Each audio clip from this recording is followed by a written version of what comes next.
Hi, good morning. Thank you, Representative Boyd and the other members for holding this important hearing. My name is Christine Castro, use she, her pronouns, and I'm Senior Staff Attorney at the Women's Law Project.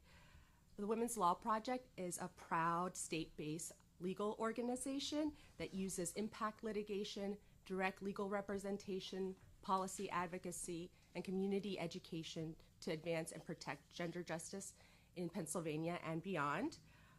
While we work across a broad range of interconnected issues, since the beginning, we have viewed reproductive autonomy rights and access to abortion as a keystone to supporting all of our other related rights or conversely denigrating them.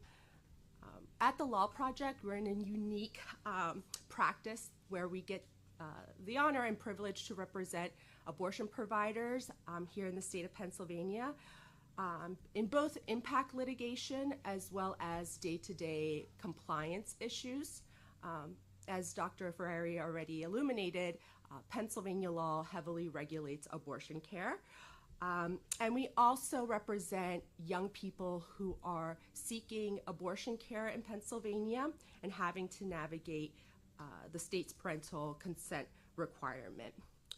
As counsel to both providers and young people seeking abortion care, we have deep insight into the relationship between a legal status right and then the landscape of abortion access on the ground.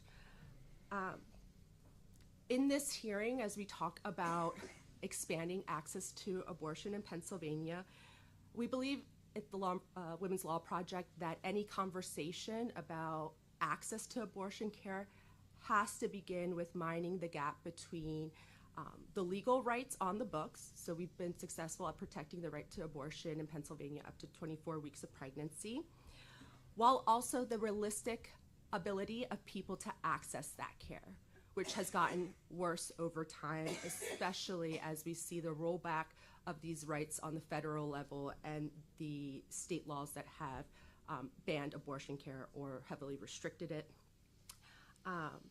I would like to focus specifically on youth access. Often at times when we talk about access to abortion, young people's experiences are left out. They're left on the sidelines and their experience is removed from this conversation, which I think is one, a failure and does not actually get us to the goal of really achieving reproductive justice and true equitable access to abortion care. So the cascade of legal and logistical and financial barriers are worsened by these political motivated abortion restrictions, right?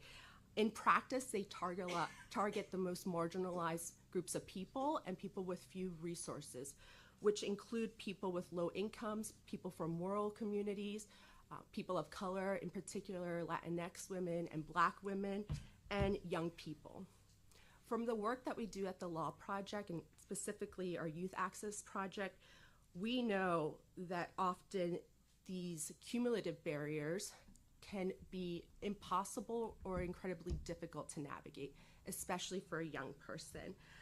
Since we were founded in 1974, we've been committed to protecting and defending the rights of young people being able to exercise reproductive autonomy. And this commitment stems from the belief that young people can make their own reproductive health care decisions. They do, and they know best about their lives, their bodies, and their futures. And part of my work at the Law Project is specifically overseeing our judicial bypass work. So we represent all young people that are seeking judicial bypass in Allegheny County.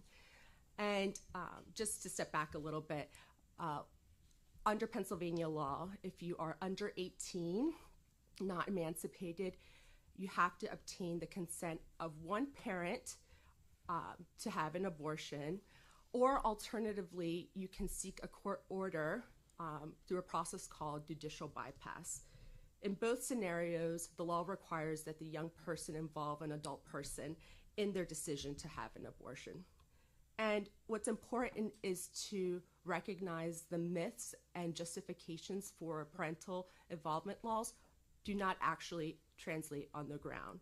So proponents of parental involvement laws say that these measures are necessary to protect the best interests of young people, as well as foster strong family relationships. However, what we know from research and in our own experience providing counsel to bypass petitioner is that this law does not actually support their best interests, and it does not foster close familial communication. I can say this because, one, the leading medical experts oppose parental involvement laws because they cause more harm than good to young people. Specifically, they have the effect of delaying access to care. Studies show that even under the best scenario where you have a functioning court system and providers or attorneys to assist a young person in navigating this court process, the requirement still leads to 5 to 8 days delay, which can foreclose the full spectrum of options in abortion care for a young person. And delaying time-sensitive medical care when it's avoidable can never be in the best interest of a young person. I can also say that this law does not foster strong familial relationships and actually does intervene in the involvement of parents in their children's decision to have an abortion. And I can say that because in my experience representing bypass petitioners, some of our clients have involved a parent in their decision. But because the law requires that the parent obtain the 24-hour informed consent lecture, also required under the Abortion Control Act, and also requiring the parent to accompany their child, the young person who's pregnant and seeking abortion care, to their appointment, is also a barrier to care, right? That assumes that every young person has an available parent, an economically secure family that enables the parent to take time off work and go to the appointment with the young person. So, as I said before, we do represent young people that have involved a parent but are still required to go through judicial bypass.